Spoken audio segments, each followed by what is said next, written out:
distinguished guests, ladies and gentlemen,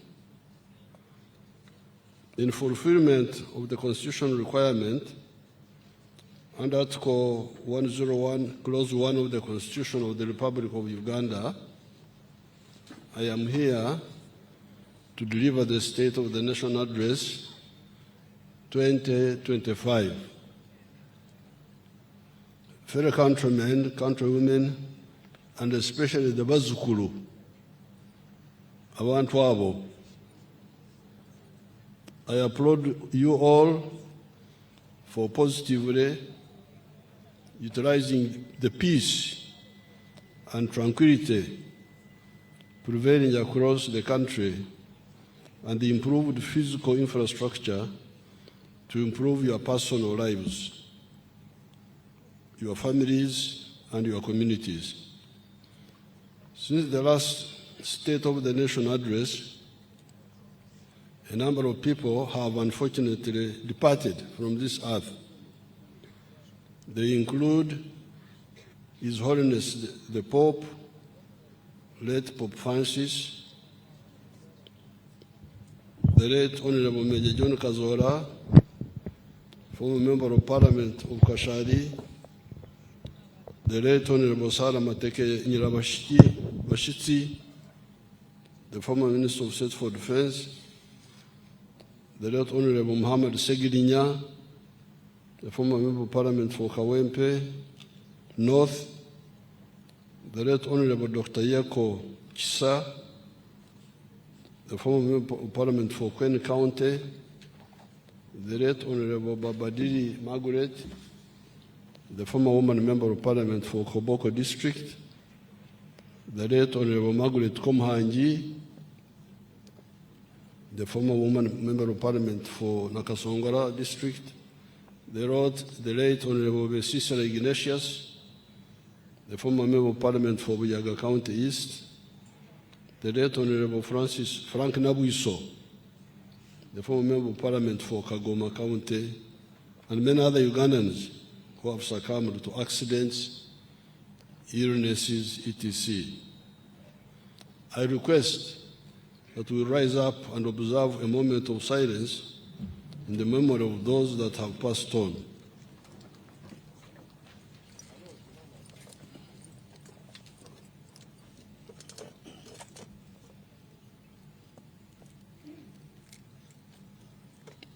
May their souls rest in eternal peace. Sit down. In the Gospel, according to St. Matthew, chapter 7, verses 24 to 27, Jesus talked about two kinds of builders. The wise builder who built his house on the rock, and the foolish builder who built his house on sand. When the rain, floods, and wind came upon both houses, that of the foolish man was swept away, because its foundation was weak, while the one of the wise man remained standing, because its foundation was firm and strong. The national resistance movement can be likened to the wise man in Jesus' parable, because we have been able to establish the necessary foundation to catapult Uganda to modernity based on the four principles ideology. The principles are patriotism, love Uganda; Pan-Africanism, love Africa; socio-economic transformation; and democracy. The aim of this ideology is to promote the mass line, i.e., guaranteeing the social uplift of all segments of the society, and not just the few elites.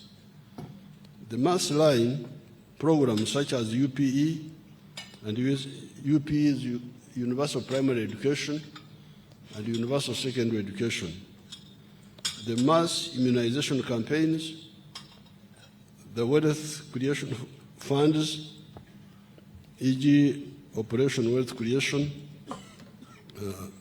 PDM, Operation Wealth Creation of the Army, where the Army was involved, OWC, EMIOG,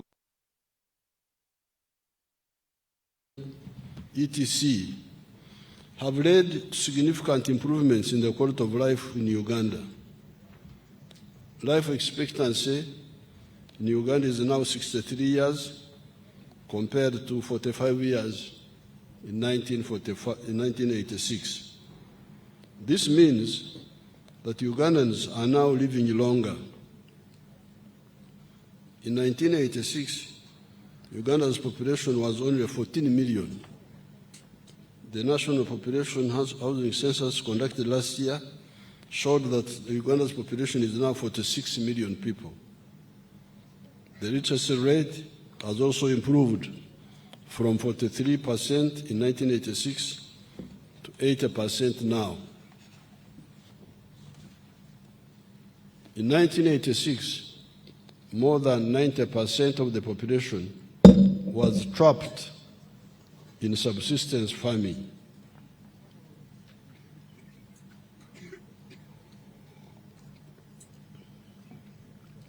i.e., working only for food with no surplus to take to the market to get money.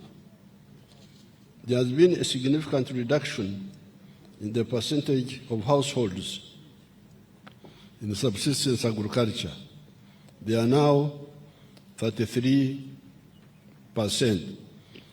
And you hear that at the beginning they were 90%. These few illustrations show that implementing the mass line programs is the most effective way of triggering socio-economic transformation. Therefore, in line with the mass line philosophy of the NRM, we must prioritize the following. Number one, peace and security of persons and their property in all parts of the country. Number two, accelerating industrialization with focus on building factories which use locally available materials as inputs. Number three, export promotion and import substitution by boosting the domestic manufacturing capacity. Number four, strengthening the private sector. Number five, increasing market access for our exports, both in the regional markets such as East African Community, COMESA, among others, and international markets. Number six, skilling our youth through the zone of to acquire skills in tailoring, carpentry, metal fabrication, welding, shoemaking, weaving, hairdressing, knitting, and bakery. We shall add also plumbing and motor mechanics. The training is free of charge and no prior education qualifications are required, as you all know. Number seven, increasing revenue collection by Uganda Revenue Authority without hurting businesses.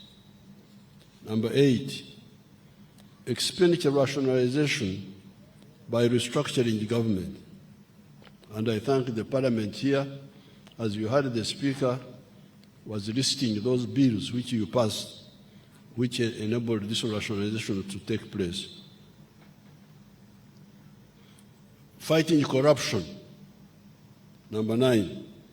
Number 10, ensuring that the remaining 33% of the homesteads still practicing subsistence agriculture join the money economy. The general security situation in the country is calm. However, the traditional and non-traditional threats to national security continue to manifest in the form of terrorism, negative political activism, general and cross-border crime, as well as health and environmental risks. The national borders are secure, save for the spillover effects resulting from the conflicts in the Eastern Democratic Republic of Congo, South Sudan, Sudan, Khartoum, and Somalia. These include influx of refugees and asylum seekers, illegal immigrants, and proliferation of small arms and light weapons. The capacity of the national security agencies, i.e. Uganda Police Force, the Internal Security Organization, supported by the Army, the UPDF, has been enhanced in order to combat crimes and guarantee the safety of all Ugandans. You saw how they stopped this young person who blew herself up the other day because she wanted to go into where people are, but it was foiled. It was intercepted before, and she decided to blow herself up because she was discovered.